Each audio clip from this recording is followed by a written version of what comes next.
Jesse's life was as ordinary as it could be. They lived alone in a small but comfortable apartment and followed a routine that felt secure. Each night, Jesse would unwind with a movie or book before heading to bed, feeling the simple satisfaction of routine.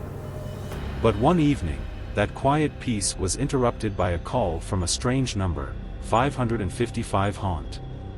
The phone's screen seemed almost to glitch as the call came through, the ringtone sounding slightly distorted. Jesse was about to decline it when the call stopped on its own. They shrugged, thinking it was just spam or a mistake. Yet a strange feeling of unease settled in the pit of their stomach. Still, Jesse dismissed it, chalking up the number's oddity to the tricks of an overactive mind. The next day, Jesse received another call from 555 haunt. This time, the phone buzzed insistently, each ring seeming to grow louder, as if demanding attention. Jesse's hand hovered over the phone, a growing sense of dread overcoming them. They hesitated, but finally declined the call. The rest of the day passed normally, but Jesse felt distracted, the strange call gnawing at them.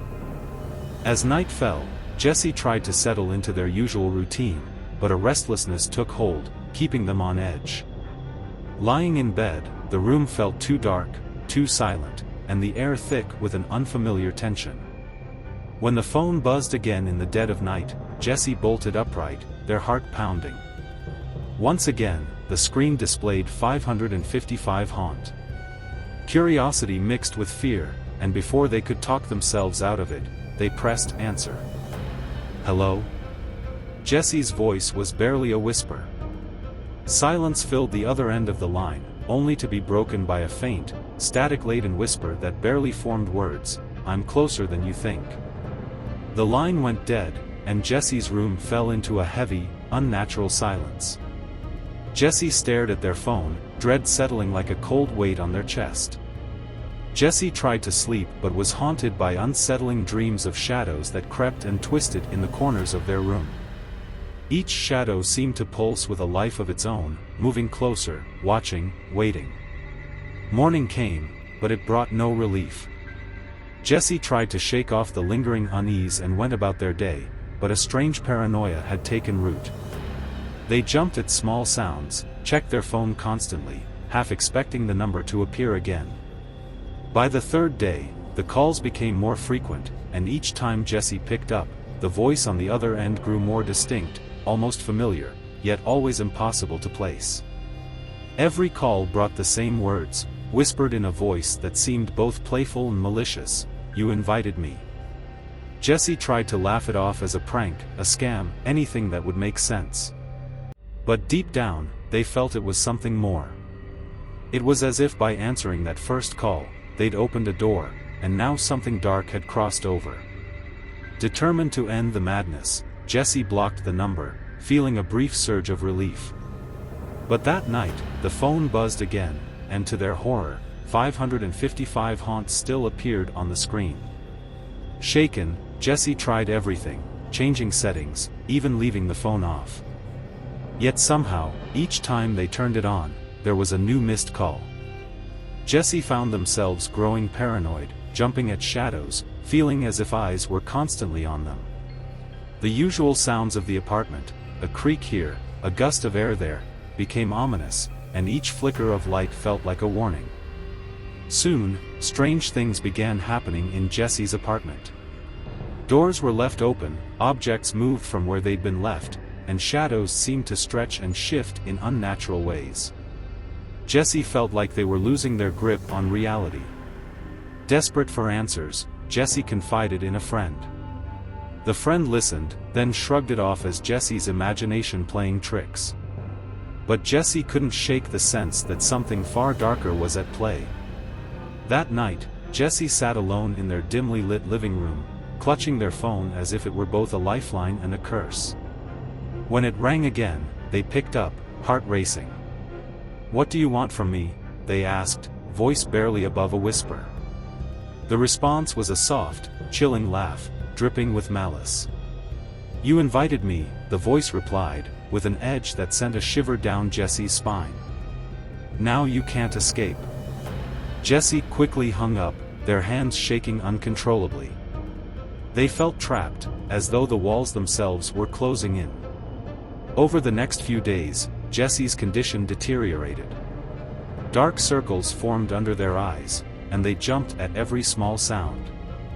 The sense of being watched grew unbearable, and every shadow seemed alive, every silence heavy with unseen menace.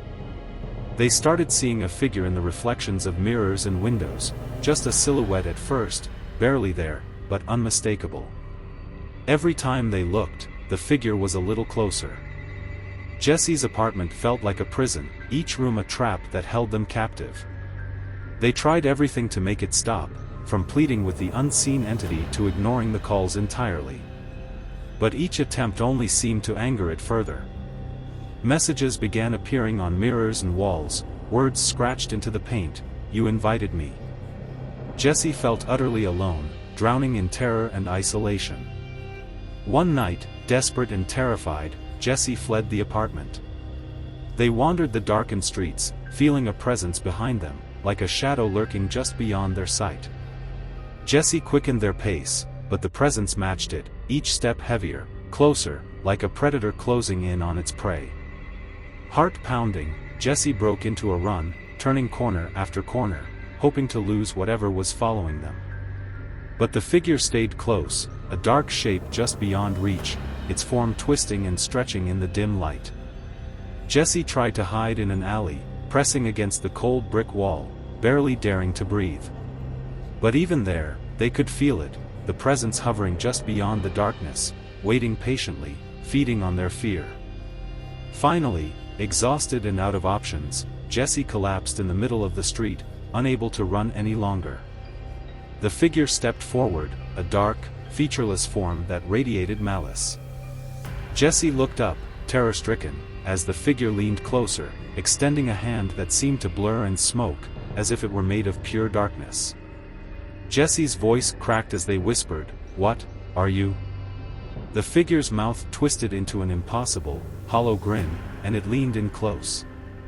"I'm your nightmare," it whispered, the words slithering through the air like a venomous hiss. "The one you invited."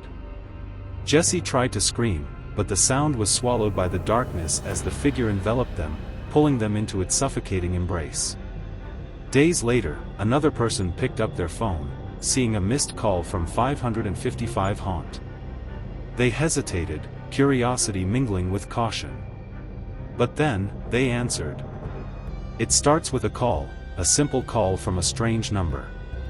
But if you answer it, you may find you've invited something that won't leave, something dark and unshakable. Something that feeds on your fear and waits, always just one call away.